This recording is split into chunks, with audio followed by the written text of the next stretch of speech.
नहीं पूरी कर पाएंगे तो क्या कहा जरा सुनिए। गुरु मम सुरति को गगन पर चढ़ाना,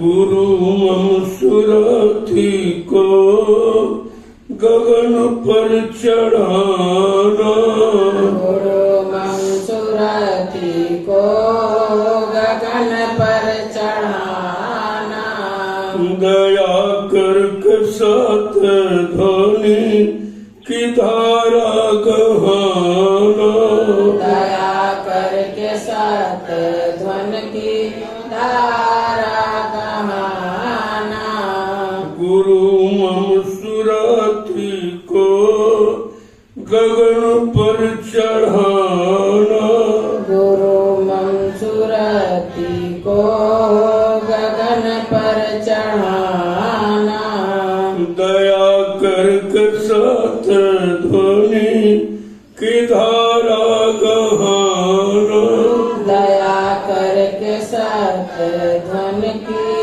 धारा गहाना।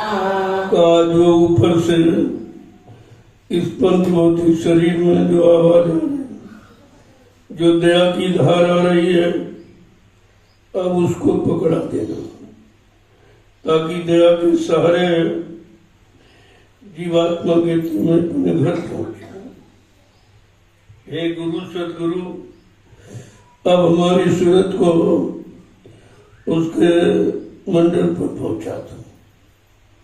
ये मृत्युलोक मंडल में भटकते भटकते न मालूम कितने युग बीत गए, अभी तो घर नहीं पहुंच पाई। तो आगे क्या कह रहे हैं कि अपनी किरण का सहारा गहा कर, अपनी किरण का सहारा गाकर, अपनी किरण का सहारा गहा कर, अपनी किरण का सहारा गाकर, परम तेजमय रूप अपना दिखाना, परम तेजमय रूप अपना दिखाना, परम तेजमय रूप अपना दिखाना, परम तेजमय रूप अपना दिखाना, गुरु मम सुरति को गगन पर चढ़ाना, गुरु मम सुरति को गगन पर चढ़ाना, दया करके सात ध्वनि की धारा गहाना, दया करके सत धन की धारा गहाना, अपनी प्रकाश की किरण का एक सहारा देता, और तो कोई सहारा घर जाने का है नहीं। अपनी प्रकाश की किरण का एक सहारा दे करके और अपना वो परम तेजस्वी स्वरूप दिखाकर हमको घर की तरफ मुखातिब कर दीजिए। आगे क्या कह रही है? ये साधन भजन हीन मुझ सान कोई, साधन भजन हीन मुझ सान कोई, साधन भजन हीन मुझ सान कोई, साधन भजन हीन मुझ सान कोई, मेरी इस दुर्बलता को गुरु जी हटाना, मेरी इस दुर्बलता को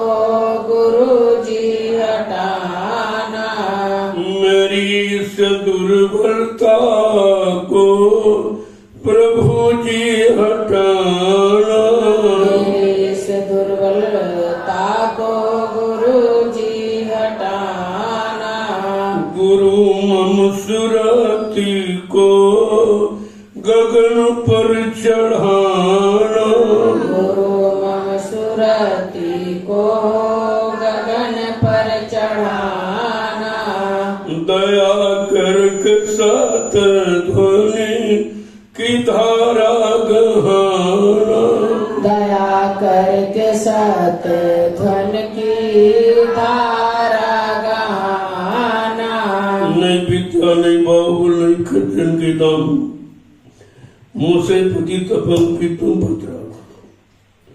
कहते हमारे में कोई साधन नहीं, कोई भजन नहीं, किसी तरह का कोई अच्छा सच्चा कर्म है नहीं। लिहाजा मेरी इस बड़ी दुर्बलता, मेरी इस कमजोरी को आप मिटा देना और मेरी सूरत को अपने बल से हमारे घर की तरफ मुखातिब कर देना।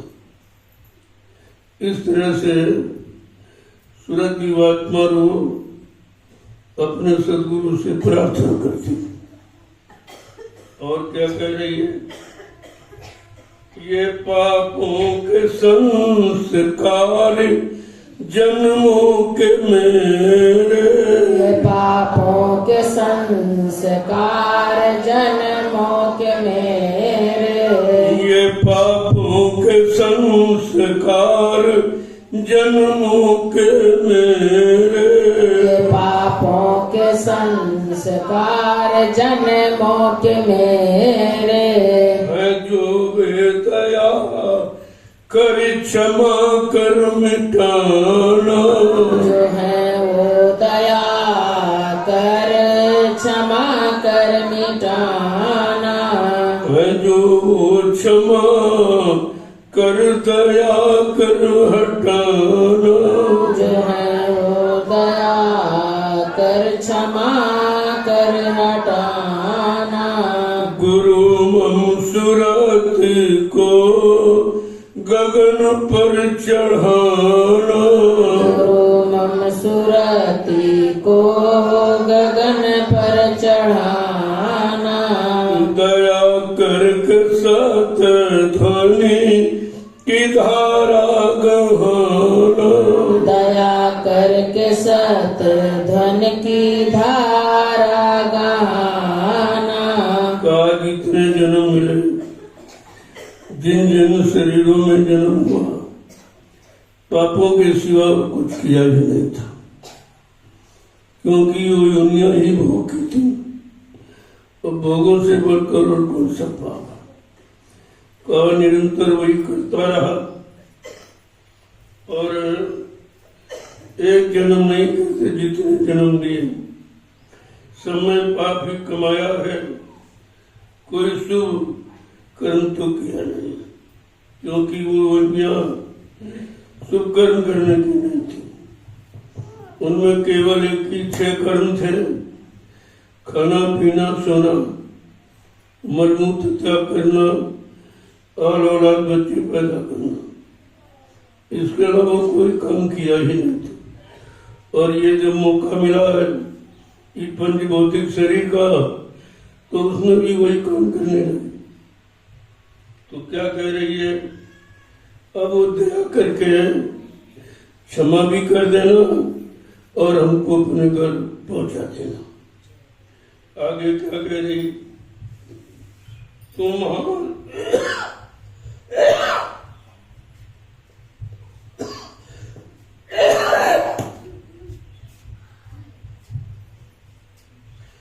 तुम्हारा विरत गुरु है पतितों को तारण, तुम्हारा विरध गुरु है पतितों को तारण, तुम्हारा विरत गुरु है पतितों को तारण, तुम्हारा विरध गुरु है पतितों को तारण, वो अपना विरत रख मुझे भी निभाना। वो अपना बिरद रख मुझे भी निभाना। वो अपना बिरद रख मुझे भी निभाना। वो अपना बिरद रख मुझे निभाना। गुरु मंसूराती को गगन पर चढ़ाना। गुरु मंसूराती को गगन पर चढ़ाना। दया करके सात ध्वनि की धारा गहाना। दया करके सत धन की धारा गहाना। कहते हैं सदगुरु, तुम्हारा तो काम है पत्तों को उतारने का। पापियों के उद्धार के लिए मानव तन धारण करते हो, तो मुझ पापी का भी उद्धार कर दो। अब कोई सहारा नहीं है, क्योंकि जितने आए सब इसी तरह फंसे रहे बेचारे, और उनसे आशा लगाई वो निराशा मिली। किसी ने हमारा ये काम नहीं किया, ना एक पाप को माफ किया है और न कोई सच्चा रास्ता बताया। अब आप अपना विरद रख करके, अपना प्रण रख करके इसे पूरा करो, जो तुम्हारा प्रण है कि भक्तों की रक्षा का, जीवात्माओं के कल्याण का, वो अपना कर्तव्य आप पूरा करो। आगे क्या कह रहे हैं कि गुरु मंसूराती को गगन पर चढ़ाना। गुरु मंसूराती को गगन पर चढ़ाना। दया करके सात ध्वनि की धारा गहाना। दया करके सत धन की धारा गहाना। इस तरीके से हमें आपको अभी रास्ता मिला है कि हमें कैसी प्रार्थना करनी चाहिए, क्योंकि हमने अपने आज तक शरीर इंद्रियों के लाभ की प्रार्थना की कि राज मिल जाए, पाठ मिल जाए, धन मिल जाए, दौलत मिल जाए, मान मिल जाए, सम्मान मिल जाए, अधिकार मिल जाए, और मिल जाए, बच्चे मिल जाए। इसके अलावा कोई प्रार्थना करना सीखा ही नहीं, क्योंकि यहाँ कोई और प्रार्थना थी नहीं। जब संत महापुरुष आए तो उन्होंने सच्ची प्रार्थना, जो जीवात्मा के कल्याण लाभ को पाने वाली है, उस प्रार्थना को उन्होंने जीवों के सामने रखा और कहा, नित्य प्रति तुमने जीवात्मा के लिए प्रार्थना किया। आगे कह रहे हैं, देखो यहाँ कई प्रकार की भक्ति। भगवान राम ने जो सबरी को नौधा भक्ति को उपदेश किया था, 9 प्रकार की भक्ति। जब सबरी के आश्रम में पहुंचे तो सबरी की प्रेमा भक्ति देखकर, अटल विश्वास देखकर उन्होंने नौधा भक्ति का उपदेश किया।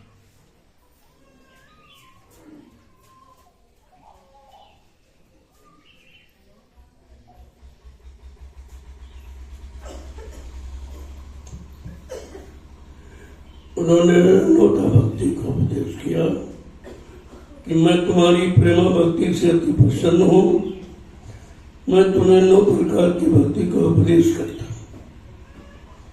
उसमें भी पहली भक्ति भगवान राम ने खुद अपने मुंह से कहा, प्रथम भक्ति संतन कर संगा।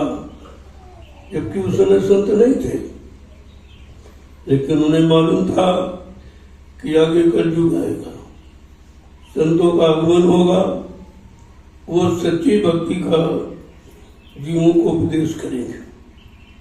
वो इस प्रकार की संसार की मतलब मान सम्मान समान पाने की भक्ति नहीं सिखाएंगे, वो आत्मा के कल्याण की भक्ति, और वो है प्रेमा भक्ति, जो गुरु भक्ति के द्वारा मिलती। बिना गुरु भक्ति के तो प्रेमा भक्ति हो ही नहीं सकती। आगे समझा के क्या कह रहे हैं कि भक्ति की रीत उन्होंने नौदा भक्ति का वर्णन किया, जिसमें पहली भक्ति संतों का साथ, कि जब संत महापुरुष मिलेंगे वो आगे की भक्ति का उपदेश करेंगे। मैं तो नर लीला करने आया हूँ, तो जितने नर जीव मैं उनको यहाँ का लाभ देने के लिए, काल माया के देश का लाभ देने के लिए मैं उनको भक्ति का उपदेश कर रहा हूँ। लेकिन सबरी तुम्हारी प्रेमा भक्ति को देखकर मैं ये कह रहा हूँ कि पहली भक्ति है संतों का साथ। अगर संतों का साथ नहीं मिला तो सच्ची भक्ति का ज्ञान नहीं होगा। यही कारण जब संत नहीं आए थे तो हम सब संसार के भोग पाने वाली भक्ति करते थे कि राज मिल जाए, पाठ मिल जाए, धन मिल जाए, दौलत मिल जाए, मान सम्मान अधिकार, पद पत्नी बाल बच्चे मिल जाए, इसके अलावा तो कोई भक्ति नहीं। और ये भक्ति सभी समाप्त हो जाने वाली। लेकिन गुरु भक्ति जो कलयुग में सर्वश्रेष्ठ है, वो भी सतगुरु भक्ति। सतगुरु भक्ति करके जीवात्मा अपने घर जा सकती है और कोई भक्ति करके घर नहीं जाएगी, यही की बार बार जन्म मर के चक्कर में पड़ी रहेगी। तो समझा के क्या कर, ये मन कहीं भटक नहीं जाना,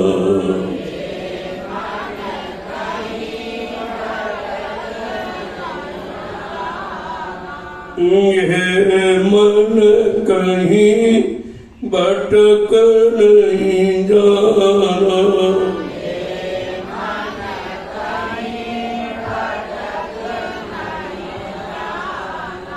ये मन कहीं अटक नहीं जाना।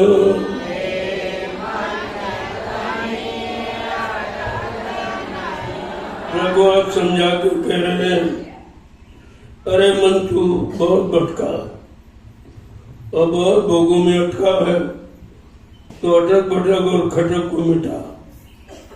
अगर यहाँ फिर कहीं भट गया, पंच भौतिक शरीर में जो मौका मिला तुझे अपने त्रिपुटी धाम जाने का, अगर फिर कहीं भटक गया काल के सामानों में, तो फिर निकल नहीं पाएगा। क्या कह रहे हैं, लक्ष्य तेरा बस एक हो साथी,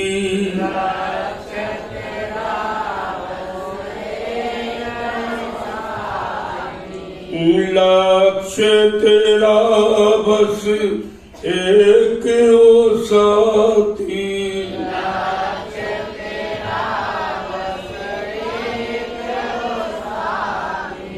सुन ले बात हमारी,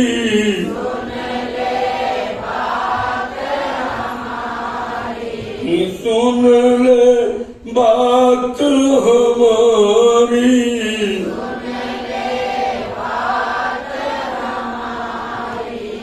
ये मन कहीं भटक नहीं जाना।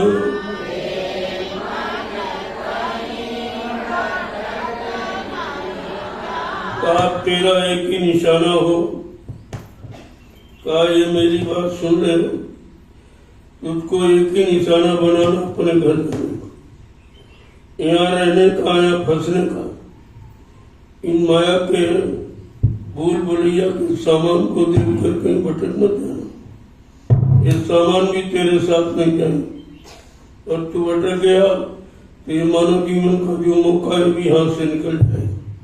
क्या कह रहे हैं, केवल गुरु का दर्शन पाना, केवल गुरु का दर्शन पाना, केवल गुरु का दर्शन पाना, केवल गुरु का दर्शन पाना। हे मन कहीं भटक नहीं जाना। हे मन कहीं भटक नहीं जाना। एक ही आधार है तुम्हारा, एक लक्ष्य निशाना है गुरु, वो पहुंचा सकते, बाकी तेरे घर कोई नहीं पहुंचा सकता। इसलिए तू अपना एक लक्ष्य एक निशाना रख अपने सदगुरु का। क्या कह रहे हैं कि लाख कहे कोई राह नहीं है, लाख कहे कोई राह नहीं है। लाख कहे कोई राह नहीं है, लाख कहे कोई राह नहीं है। लाख कहे कोई था नहीं है, लाख कहे कोई था नहीं है। तुम सबकी अनसुनी कर जाना, तुम सबकी अनसुनी कर जाना। तुम सबकी अनसुनी कर जाना। तुम सबकी अनसुनी कर जाना। ये मन कहीं भटक नहीं जाना, ये मन कहीं भटक नहीं जाना। अब लाख कोई बैठा ज्ञानी ज्ञानी विज्ञानी, लेकिन तुम किसी की सुनना अनसुनी कर जाना, यानी सुनकर भी उसकी बात को ध्यान नहीं देना। कह रहे कि अगर कहीं तुम अपनी बात फंस गए किसी के बहकावे भरवावे में, लोभ लालच में, तो ये भी शरीर जो तुमको तुम्हारे घर जाने का मिला है ये दोबारा नहीं मिलेगा। क्या कह रहे हैं कि ज्ञान योग से काम न होगा, ज्ञान योग से काम न होगा। ज्ञान योग से काम न होगा, ज्ञान योग से काम न होगा। काम न आवे पोथी, काम न आवे पोथी। काम न आवे पोथी, काम न आवे पोथी। ये मन कहीं अटक नहीं जाना, ये मन कहीं अटक नहीं जाना। माया को तुम डांट लगाना, माया को तुम डांट लगाना। माया को तुम डांट लगाना, माया को तुम डांट लगाना। ये मन कहीं अटक नहीं जाना। ये मन कहीं अटक नहीं जाना। ज्ञान और योग ये शरीर तक सीमित है, इनसे भी जीवात्मा का काम। चाहे जितना ज्ञान कर लो, जब कहा कि 4 वेद 6 7 18 पुराण को रटने वाला जानने वाला ज्ञानी रावण नहीं निकल पाया, वो उससे बच नहीं पाया, उसकी जीवात्मा का कल्याण नहीं हो पाया, बेचारा मारा गया।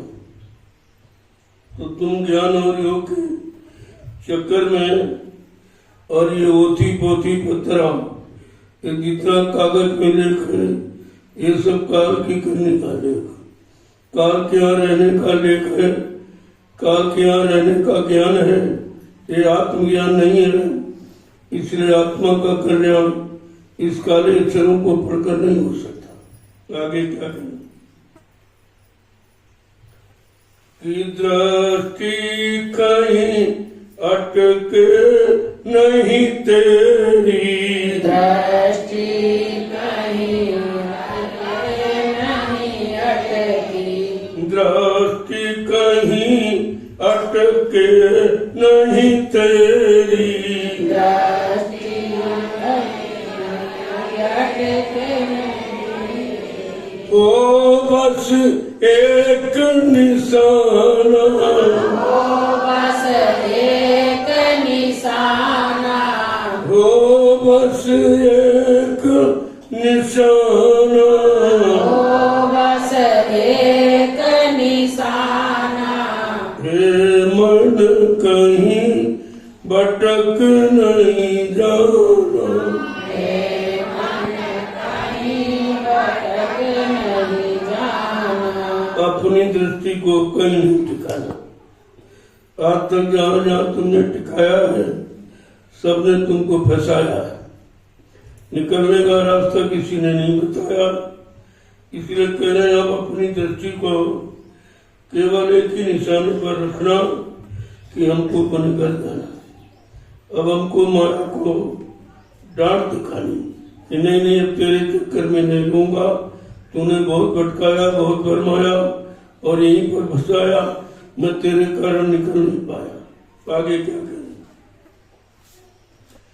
गुरु स्वरूप पर ध्यान लगा कर, गुरु स्वरूप पर ध्यान लगा कर, गुरु स्वरूप पर ध्यान लगा कर, गुरु स्वरूप पर ध्यान लगा कर, गीत यही फिर गाते रहना, गीत यही फिर गाते रहना, हे मन कहीं अटक नहीं जाना, ये मन कहीं अटक नहीं जाना, तो तुमने जिनका ध्यान किया उसी में अटक गए हो।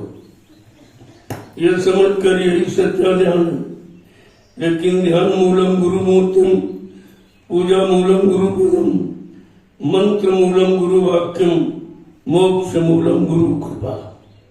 मोक्ष गुरु की कृपा बनने पर, वो किताबों पढ़ने पर, पूजा करने पर मोक्ष निर्भर नहीं है। क्या कह रहे हैं कि गुरु स्वरूप पर हमेशा ध्यान को टिका के रखना। गुरु स्वरूप के यहाँ आते ही सारे ध्यान अपने आप हट जाते हैं। गुरु स्वरूप के आगे कोई ध्यान टिक नहीं सकता। इतना प्रकाश है, मतलब यानी कि उसके आगे कोई ठहर नहीं सकता। क्या कह रहे हैं? उन्हीं का गीत, उन्हीं का गुणानुवाद, उन्हीं के वचनों को हमेशा दोहराते रहे, ताकि तुम्हारा मन इधर उधर कहीं भटकने न पाए। आगे क्या कह रहे हैं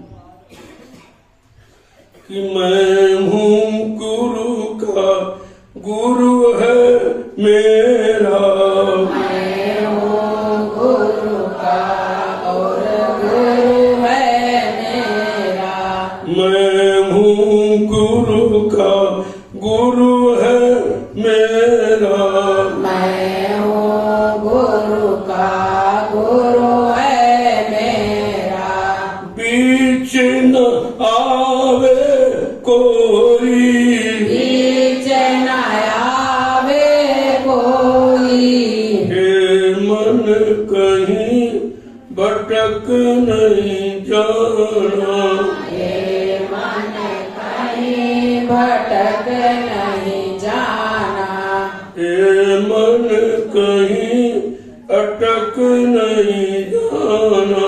हे मन कहीं अटक नहीं जाना। उनको कितना समझा के कह रहे हैं?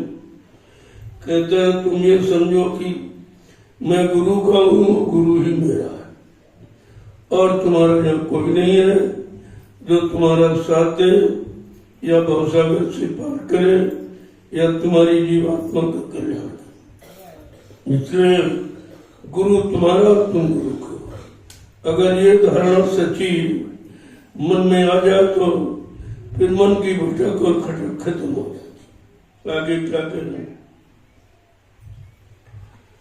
किया सुधार गुरु चरण को धोकर, सुधार गुरु चरण को कर, सुधार गुरु चरण को धोकर, सुधार गुरु चरण को धोकर, हृदय की भेंट चढ़ाना, हृदय की भेंट चढ़ाना, हृदय को भेंट चढ़ाना, हृदय को भेंट चढ़ाना, हे मन कहीं भटक नहीं जाना, ये मन कहीं भटक नहीं जाना।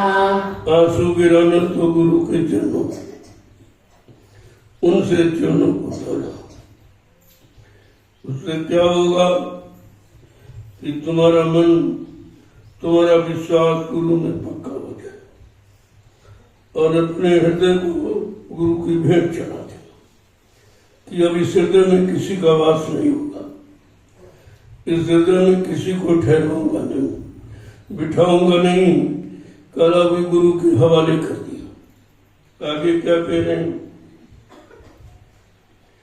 इसी यतन से सुन लो प्यारे, इसी यतन से सुन लो प्यारे, इसी यतन से सुन लो प्यारे, इसी यतन से सुन लो प्यारे, गुरु दया को पाना, गुरु दया को पाना, गुरु दया को पाना, गुरु दया को पाना, हे मन कहीं भटक नहीं जाना, हे मन कहीं भटक नहीं जाना।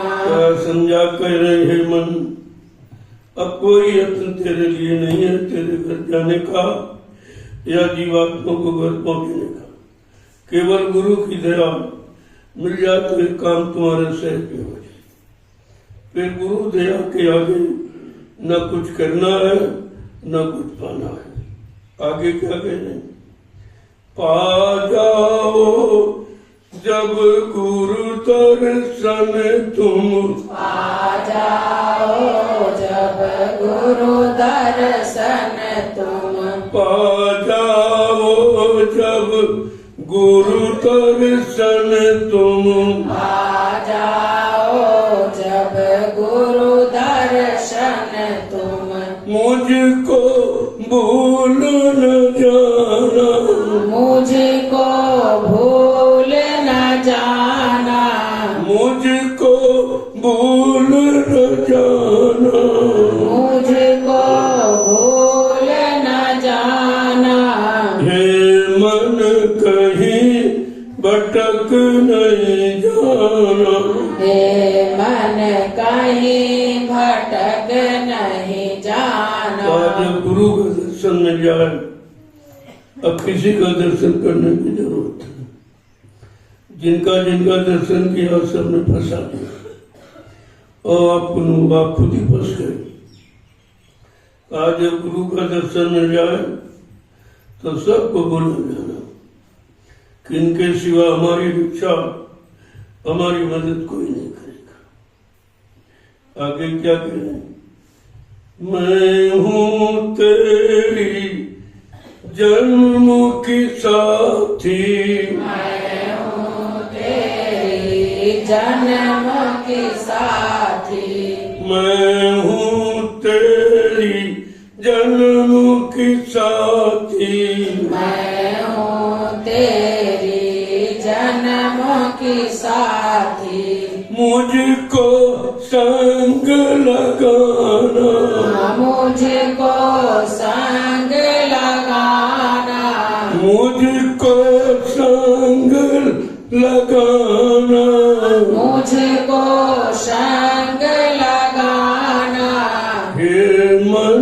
कहीं अटक नहीं जाना, हे मन कहीं अटक नहीं जाना, हे मन कहीं भटक नहीं जाना, हे मन कहीं भटक नहीं जाना। वो समझा के कहते मैं तुम्हारी जन्म की साथी।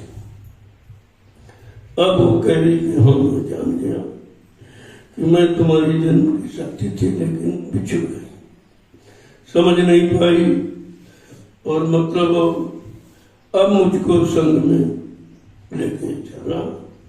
बीच में छोड़ मत देना, तुम जहाँ छोड़ दोगे वहीं मैं फंस जाऊंगी, मुझे रास्ता नहीं मिला।